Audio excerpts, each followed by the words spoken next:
حاجات تاخد بالك منها لو ناوي تعمل فانيلا لاتيه. رقم واحد، الفانيلا لاتيه لازم يكون صبغة كاملة. نص صبغة ده مش هيبقى فانيلا لاتيه. الفانيلا لاتيه زي ما انت شايفه كده، الدرجات التانية اللي انت بتشوفها دي بتكون بيج. اي حاجة تانية غير الفانيلا لاتيه. تاني حاجة برضو، الخشب لازم يكون ابيض والسقف يكون ابيض، ولا انتيك وايت ولا اي الوان تانية. تمام. لو مش هتعمل ابيض اعمل ابيض، المهم ان هو ابيض.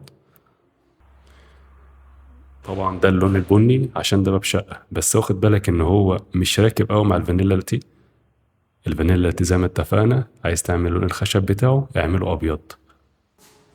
ما تصدقش ان الصبغة الكاملة بتضيق المكان، اللون عمره ما كان بيضيق المكان. اللون مخلي المكان طبيعي جدا وواسع زي ما هو. لون ممتاز جدا جدا جدا. سلام.